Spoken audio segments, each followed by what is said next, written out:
मध्य प्रदेश के बालाघाट जिले में नक्सल उन्मूलन में तैनात हाक फोर्स के जवानों को मिल रही सफलताओं का सिलसिला लगातार जारी है। आंकड़ों की बात करें तो जून 2022 से लेकर अब तक कुल 9 कुख्यात और इनामी नक्सलियों का बालाघाट पुलिस ने किस्सा ही समाप्त कर दिया। इसी बीच 29 सितंबर को एक और इनामी नक्सली कमलू कुमार गिराने में पुलिस के नाम एक और उपलब्धि जुड़ी गई।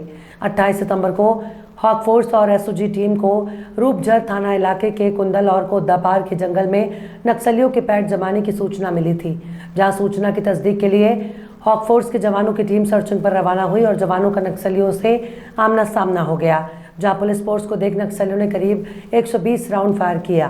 वहीं जवानों की ओर से भी एक्सचेंज फायर किया गया और एक नक्सली को मार गिराने में सफलता मिली भी है और एक बड़ी सफलता हाथ लगी। किस तरह का मूवमेंट था, क्या सूचना मिली थी? सोनगुड्डा चौकी अंतर्गत जो कुंदुल का जंगल है उसमें अपने को जानकारी पिछले 1-2 दिन से मिल रही थी कि नक्सलियों का मूवमेंट इस क्षेत्र में है। उसी सूचना के आधार पर हॉक फोर्स की पार्टी हमने रवाना की थी और आज सुबह लगभग 8 साढ़े 8 के करीब नक्सल पार्टियों द्वारा हमारी हॉक फोर्स की टीम पर काफ़ी हेवी फायरिंग की गई। लगभग 10 से 15 नक्सलियों की अनुमानित संख्या रही होगी।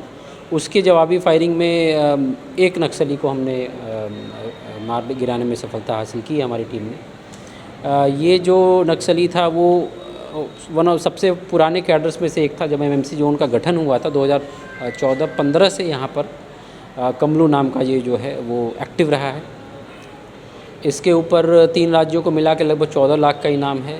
30-06 करके एक राइफ़ल आती है जो कि 303 से भी जिसकी बड़ी गोली रहती है, काफ़ी मतलब वर्ल्ड वॉर 2 के टाइम का एक वेपन है, उसको वो इसके पास से बरामद हुआ है और बड़ी संख्या में नक्सल साहित्य और अन्य चीज़ें बरामद हुई हैं। तो डेफिनेटली मुझे लगता है कि हॉक फोर्स के लिए यहाँ पे जो सुरक्षा बल तैनात हैं, इमीडिएटली बैकअप के लिए सीआरपीएफ की टीम भी गई थी। तो सीआरपीएफ के लिए और जितने भी तैनात हैं सुरक्षा बल, सभी के लिए एक बहुत बड़ी उपलब्धि है।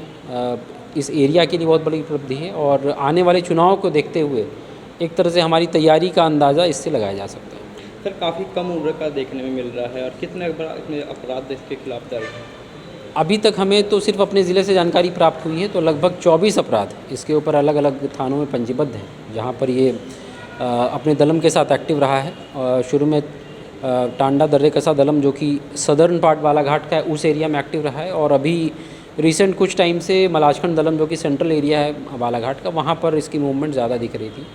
तो हत्या के प्रयास से लेकर आगजनी और जितने भी आप समझ सकते हैं गंभीर अपराध सभी इसके ऊपर पंजीबद्ध हैं। बाकी ज़िलों में भी निस्संदेह इस पे कई अपराध बाकी राज्यों में भी होंगे। कुछ दिन पहले भी नक्सलियों के साथ में पुलिस का आमना सामना हुआ था और जंगल की ओर भाग गए थे नक्सल।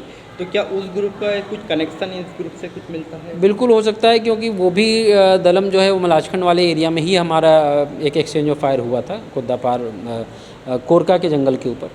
तो हो सकता है कि ये उस ग्रुप का भी सदस्य रहा हो, नो डाउट। बट एक चीज़ तो तय है कि इस क्षेत्र में चूँकि नक्सल अपना प्रेजेंस बार बार बनाने की कोशिश कर रहे हैं और उस चीज़ को लेकर हम लोग भी काफ़ी सतर्क हैं, हमारे हॉक फोर्स के जवान काफ़ी सतर्क हैं और इनके हर तरह के चाल का हम लोग उससे अच्छा मुँहतोड़ मुकाबला जवाब देंगे।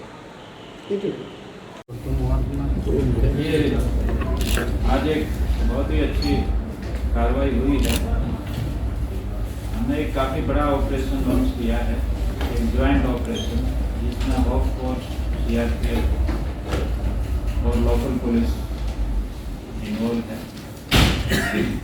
ये घटना सुबह 8 साढ़े 8 बजे के करीब की है, जब इंट बेस्ड ऑपरेशन था, जब हमारी पार्टी जो बिरसा एसओजी है, जो एक बहुत ही अच्छे अधिकारी सब इंस्पेक्टर विपिन खलको के नेतृत्व में सर्चिंग कर रही थी,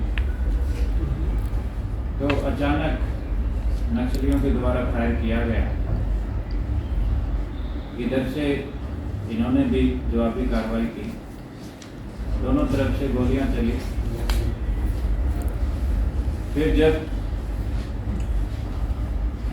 बाद में एनकाउंटर समाप्त हुआ तो जब देखा गया तो एक नक्सली की बॉडी मिली।